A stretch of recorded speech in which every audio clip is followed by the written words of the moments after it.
अठारी border पे जैसे ही हमने एंट्री करी, एक 4 माएँ रो रही थी, उन्होंने अपने बच्चों को 1.5 साल बच्चों को बीएसएफ वालों ने अंदर ले लिया ग्रीन पासपोर्ट देख के, और जो उनकी माएँ थी ब्लू पासपोर्ट की, उनको उन्होंने साइड में कर दिया कि आप नहीं जा सकती।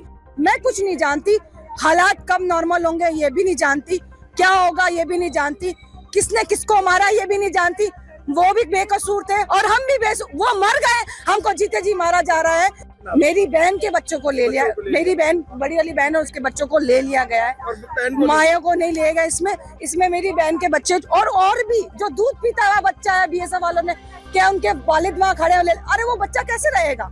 मेरे बच्चे आए नहीं थे, मेरे बच्चे वहाँ वेट कर रहे थे मेरा कि मम्मा आ रही है, ठीक है। और 45 डेज से वैसे ही वो मुझसे अलग है, ठीक है। मैं अपने फादर की तबीयत पूछने और अपने काम से हम लोग अप डाउन करते हैं। मैं अंदर ही नहीं जाने दिया बीएसएफ वालों ने, तो वहाँ कैसे पहुँचूंगी मैं।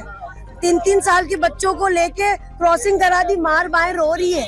मेरे जैसी 30 बहनें थी वहाँ पर जो ये केस भुगत रही थी मेरे जैसा। कोई कहीं से आया था, कोई कहीं से आया था, कोई कहीं से आया था। अठारी बॉर्डर पे जैसे ही हमने एंट्री करी, एक 4 माएँ रो रही थी, उन्होंने अपने बच्चों को 1.5 साल बच्चों को बीएसएफ वालों ने अंदर ले लिया ग्रीन पासपोर्ट देख के, और जो उनकी माएँ थी ब्लू पासपोर्ट की, उनको उन्होंने साइड में कर दिया कि आप नहीं जा सकती।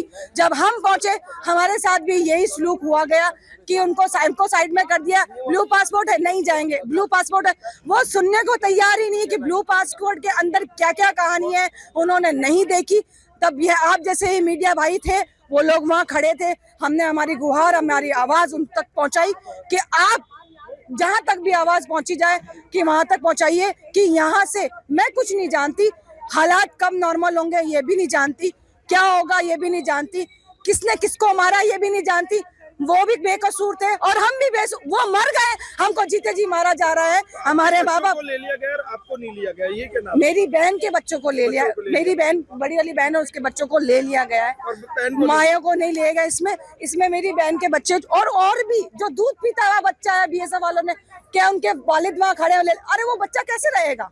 इंसानियत कहाँ गई। तो पाकिस्तान एक्सेप्ट कर रहा था आपको? बिल्कुल कर रहा था, लेकिन ये भारत नहीं जाने दे रहा, वहां से भी नहीं आने दे रही है। जब यहाँ से टाइट प्रोटोकॉल हो गए नहीं तब उन लोगों ने भी टाइट प्रोटोकॉल अपनी जो गाइडलाइंस है जारी कर दी कि अब वो हिंदुस्तानी भी वहाँ नहीं रह सकता। आपके बच्चों को एक्सेप्ट कर लिया गया, आपको नहीं जाने दिया?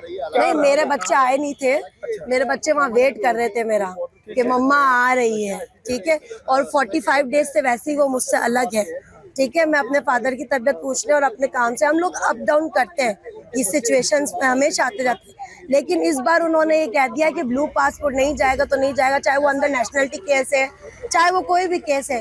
अब वो मैं अपने बच्चों को कैसे एक्सप्लेन करूँ, मुझे उसका जवाब चाहिए।